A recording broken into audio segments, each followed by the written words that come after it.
Surviving Infidelity. This is an update to a post from a week ago, link in the card at the top corner or in the description for the first part of the story. Now for the update. Confronted her today. I've never seen someone implode like this. A heads up, I began writing this the day it happened and I'm not rewriting it, so if some of my feelings don't reflect exactly what my comments were saying in the last couple of days, that's why. I've got some work to do today, so I might not respond to anything for quite some time. I never want to go through anything like this ever again. This was the single most difficult thing I've ever had to do, and I'm twitching like a tweaker every so often now. She left for either work or Chris's today, not really sure where she went, but she was gone. Tried to check her location, and either she turned off locations, or my phone was giving me issues. I didn't have the means to serve her, that comes later this week, but I had to confront her before she realized what I was doing so she wouldn't have any more time to formulate some working lies. Heard my garage door opening and turned on the camera on. She comes in completely oblivious. I tell her she ought to sit down because we've got to talk. Deer in the headlights look, but she sits down and asks me what's wrong. I ask, why don't you tell me? She plays dumb but I see she knows she's been found out. She asks me again what's wrong. I ask her what's really up with Chris, she says nothing, she hasn't heard from him. I redirect and decide to not confront her as directly, and tell her that I'm uncomfortable with her working with him, and that it's not something I can get past. She's 100% instantly agreeable, and asks me very nervously why I changed my mind so quick, and why I'm acting the way I am. I just shake my head and say something like, I wanted to be understanding about it, but I got weird vibes from him and I'd prefer they wouldn't talk. She insists that he doesn't mean anything to her anymore, that she was just happy to see the book get made. I told her that he basically stole from her and she's being way too understanding about that fact. That she ought to sue him over it, and she agrees with me. By now she's probably thinking she got out of this, and is going to break it off with Chris the minute she gets a second to do so. But then I tell her the whole thing has really stressed me out, and I'm going to take next week out of work. I tell her that I talked with my ex and she agreed to keep my son that weekend so I could go to Vegas with her. That's why I was talking to my ex for so long the other day, working out the details of her taking my son, or at least that's what I'd have her think. Deadpan stare.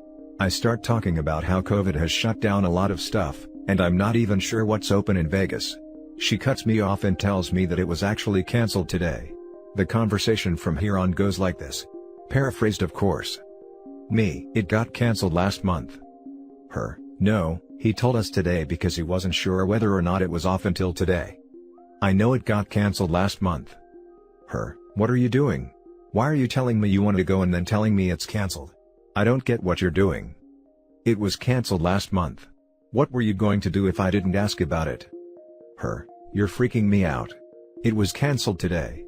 What were you going to do in town name where her hotel is? Her, what are you accusing me of? How long have you and Chris been back together? Her, we haven't done anything. Did he tell you we were? Don't lie to me. I don't want to read off everything he texted, it almost made me throw up doing it the first time. I can't believe you do this. Her, I love you, I'm sorry, he's been texting me a lot lately and saying a lot of messed up stuff, and I don't know how to deal with it. I wanted to tell you this, but I was afraid you'd do what you're doing now. I was just hoping he'd stop on his own. You didn't see him for 8 years, and 20 minutes after he got off the plane, you slept with him. Her, what plane? What are you reading? He lives on street name, you want to stop this? Just admit what you did so we can move forward with this. Why did you tell me he lived in the East Coast? Her, did he say something to you? He lies constantly, it's part of the reason why we broke up. I told you that. I knew I shouldn't have responded to his messages, it's always drama with him. All his messages were fine, but he started with the missing me stuff again like always. I was going to tell you. He wanted you to come home and kiss me after you were going down on him.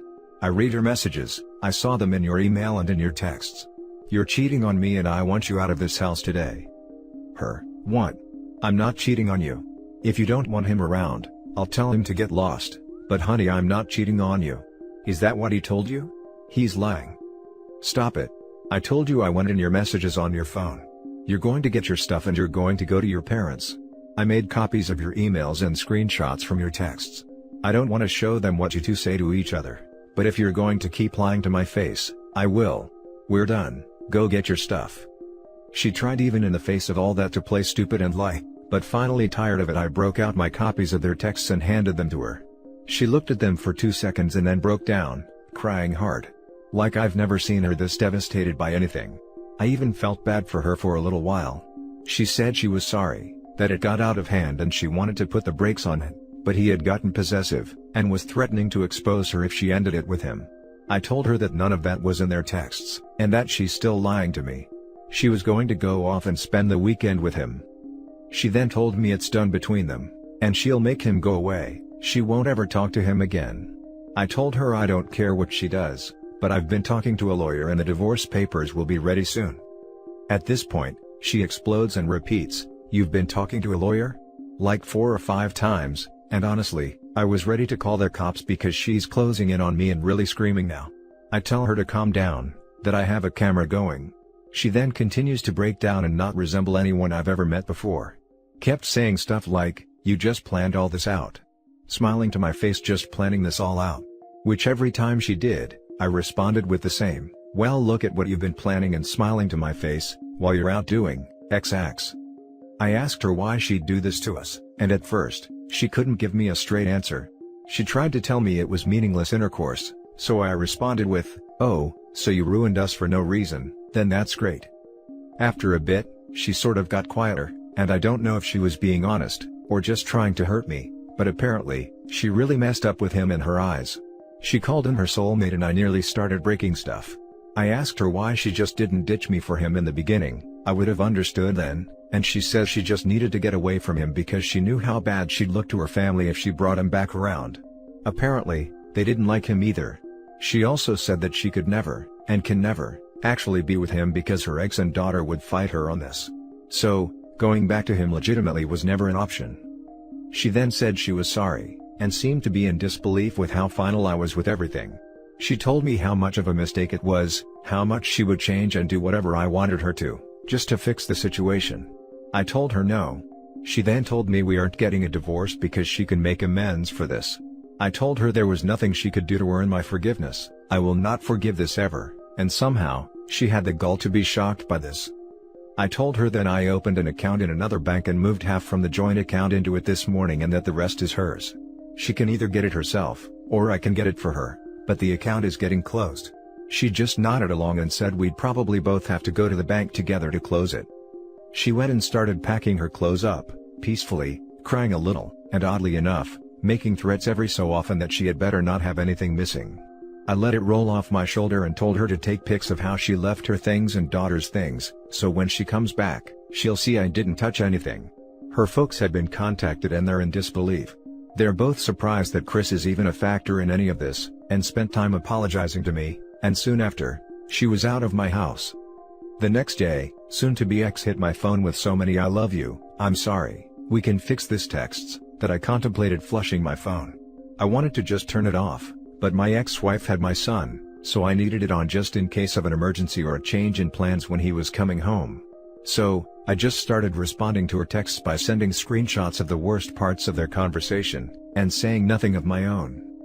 Ex returned with my son and brought dinner from my favorite Chinese place. I didn't give my son the exact reason when I told him, but he asked flat out whether she cheated because it was so sudden, and I told him he was right without elaborating. They stayed for a while before returning home and I've just been kind of floating around the house trying to keep it together. It's like 2 or 3 days since I began writing this, and I'm off to the gym and then my lawyers. This thing is already way too long, and things are updating so rapidly that I could be typing forever and never finish. My soon-to-be ex's ex-husband is going to come by and collect his daughter's things, and I'll explain to her the best I can that if she ever needs me, I'm just a phone call away. I'm also contemplating telling her ex that she ran around with Chris on him as well, because she said many times he doesn't know. But maybe I won't, that accomplishes nothing really. Anyway, first fight has been fought, and it looks like I'm winning as much as one can win given the circumstances. Part of me wants to confront Chris, but I'm smart enough that all that would be a waste of time and energy. Time better spent working or hitting the gym, or finding some way to thank my ex-wife for being an absolute MVP in my corner through this. Anyway, that's all I got for now. Sorry if this is disjointed, but it's taken me a couple days to write and of course developments keep happening. Now for the top comments. Hey man, let me tell you something. You're badass. I know it hurts, and you will still need time to grieve properly and overcome this by yourself. But, to be honest, I think the worst part is over. You stood your ground, loved yourself first, had self-respect first. You didn't do anything you might regret, even though that after reading the messages, you might as well have done. Best of luck, you got this. I agree. Also, he was right to tell his son about the cheating in a simple and direct way. So his son learns that cheating is not acceptable, and he won't tolerate it later in life. I'm always fascinated by the actual pull one person can have over another. That would make someone completely destroy their lives for a taste. Been following from other thread. I will say again, you need to tell stepdaughter's dad. Soon-to-be ex clearly stated that he and daughter would never accept Chris. There is a reason. But that is the whole reason this is happening. Her mom lied and destroyed her life. Be truthful and honest first to the point of it hurting hard now, but daughter will thank you and trust you, as well as her dad. If soon-to-be ex lies that much to you, she will lie to them, a lot. Be honest. It's your best thing right now. It will only help your stepdaughter. If you lie or keep something from her, then she will trust no one. Good luck. If I were OP, I would wait till the divorce is finalized, and then tell the stepdaughter's dad. Part of me wants to confront Chris, but I'm smart enough that all that would be a waste of time and energy. The guy is a complete worm. Why soil the bottom of your boot with his entrails, and possibly get a police record? Not worthy of even an afterthought. I was tempted to say there is no winning in these things, only surviving it with different levels of burn wounds, but getting past your betrayal and back on track to a good, rewarding life, is definitely a victory. Now for the next story. Going through 2 emotional affairs and 1, maybe 2 physical affairs. A brief backstory. I, 41 mil, have been married for 20 years, and have 3 wonderful kids, 16, 14, and 12, with my wife, 40 female. About 10 years ago, she put me through an emotional affair which ended up as a physical affair with her high school ex-boyfriend. After a very hard road to recovery, I ended up moving past that event and gave our relationship another chance. She assured me that it was finished, and was very sorry and remorseful. Fast forward to December 2019, and again, my wife went through another emotional affair with a guy. This time he was out of country, with the excuse that he is someone that needs help, since he is going through depression and has self-ending thoughts. I called BS, since she never mentioned him until I stumbled upon the texts, chats, and social media interactions between the two, and they were not the kind of chats that is of someone helping another. I separated from my wife, as I made clear that she violated my trust a second time, and also was not remorseful whatsoever for what she did. Over the fall, she mentioned that she wanted to clear her mind and left to go overseas. I learned through my kids. Where did she go? You got it, the same country where the guy was living. She spent a few weeks there, and when she came back, she wanted to try to mend things between us. I'm assuming she didn't find in him what she was looking for. I have been now made into an option B. Which brings us to present day. She has been asking to give her another chance. I have stated to her that there are no more chances to give, and we will be divorcing. I have already filed. I don't have any more feelings for her after becoming a betrayed spouse for the second time. My post here really is about surviving with kids. I was really broken down, emotionally, suicidal thoughts, depression, etc. But I am damn scared for my kids' future. I love them to death. A part of me thinks they will now have a broken home, and a part of me says that they are already part of a broken home due to her actions. I have never cheated on my wife before, neither emotional affair nor physical affair. She was my first kiss, my first love. Obviously had dreams of growing old together. Maybe that is what bothers me the most, of being taken advantage of, after putting so much effort into a relationship, but not receiving on the other end. And I think I deserve better, just the helplessness of my kids breaks me down sometimes. My oldest is autistic, and changes have a huge impact on his emotional well-being. I don't care that she will end up with half of everything. I'm not a materialistic person, but I now will most likely just get to see my kids half the time as well, and that bothers me. As stupid as it sounds while I write this, I sometimes get the feeling that maybe it's better for the kids if we try to mend things again. Now for the top advice. You want to know what I say to people when they're going to have 50-50 custody? Be twice the parent you are now when you have them. Give them all the love and support you can, and I promise you they will be fine. And you will find happiness as well. Your wife doesn't deserve your love. There is someone out there waiting for you, and one day, you will find her. Good luck, OP. Exactly, take that love you had for your wife and pour it into your kids. And with time, you will find a beautiful woman who will give you the love that you deserve. Thanks, man. I always have, and will always love and support my kids to the best of my ability. I appreciate the sentiment. I also think a strong support system is important. My whole immediate family moved overseas in the last couple of years, so there really isn't anyone around me that I can talk to. I will be seeking out an individual counselor very shortly as well. Yes, it's the sad reality of the situation. All you can do is create a stable environment for the kids, try to be as amicable in divorce as possible. Especially around the kids. Never disparage your soon-to-be ex-wife around the kids. Consider family therapy with you and the kids if you think they're acting out. I'm really sad to hear your story. However, I think she has checked out long time ago, and you are her meal ticket until the next attraction comes along. If you are resigned to stay with her, you'll show a broken man without self-respect and no respect from wayward spouse. This is what the kids will learn, and that is not good. You can separate and still show a great deal of positivity, or at least you can. Depending on your financial circumstances, maybe you can send the autistic kid for some therapy, whilst you read and watch clips to help you with your own therapy. The fact she had the audacity to come back to you, shows the real level of respect she had for you, that is -%, and she knows you will crumble. Do what is best for you, and hard as it may sound. Because then you can be there for the kids. Try and expedite the divorce with your lawyer, so you can start ASAP. Stay firm for you and the kids. Just to give some context, the other day a woman posted on Surviving My Infidelity, where she complained about her son cheating and breaking up a girl's relationship with her boyfriend. When she tried to tell him off, he just pointed out to her own infidelities and asked her to mind her own business, as he never said anything back then. The point I want to make is that, kids will learn a lot from their parents, and it seems that cheating comes naturally for your wayward spouse. So that is not a good environment for you to bring up the kids. Now for the last story. Sister, 24, cheated on her husband, 24, and I'm weirdly torn. So this post will be a little different since I'm not the one who was directly cheated on. For some background, I have a twin sister who we will call Elle, and a childhood friend of both of ours named Brian. Growing up, my sister and I were always inseparable from each other and our best friend Brian. We've known Brian since the 2nd grade and have always been super close. Elle and Brian have always had sort of a romantic connection that was cute. During college, they got together and started dating, we graduated and they moved in together, and eventually get married, no kids. Since I am a third party, I won't go fully into deep details with how she cheated, simply because I wasn't there.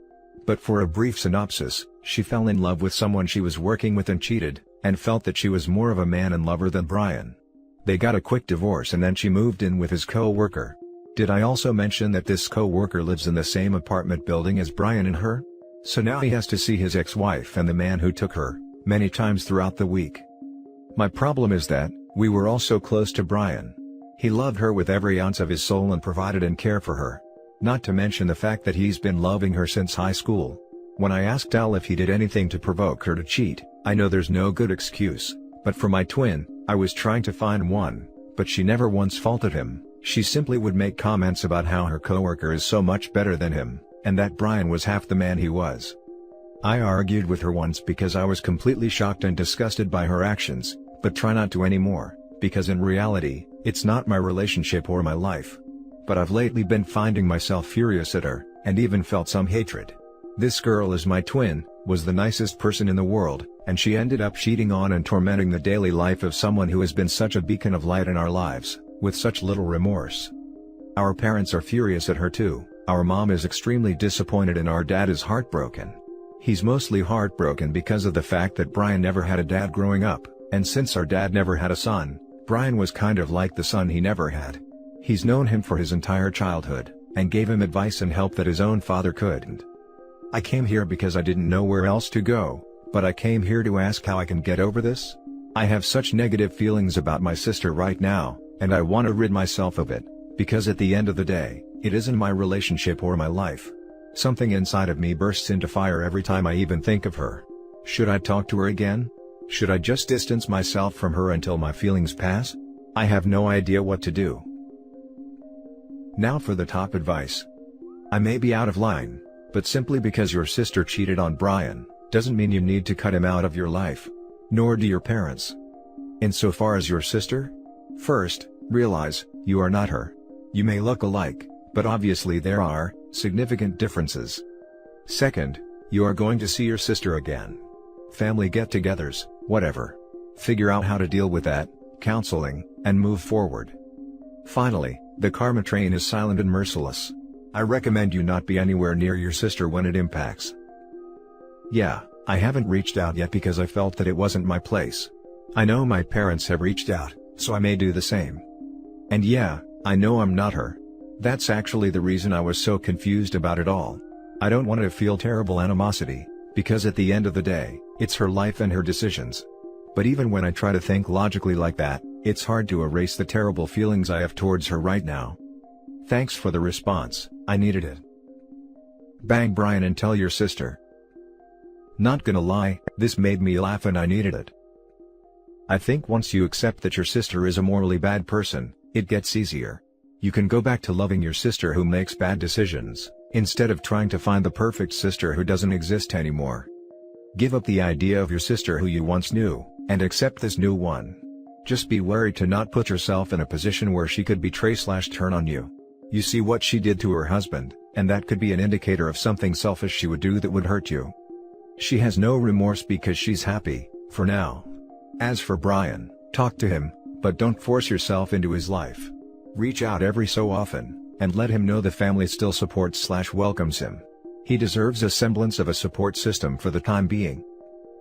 That's actually a great point, because I desperately try to find the girl I grew up with, which fuels my anger towards her more. And I've told a few times to contact him, so I'll do that soon.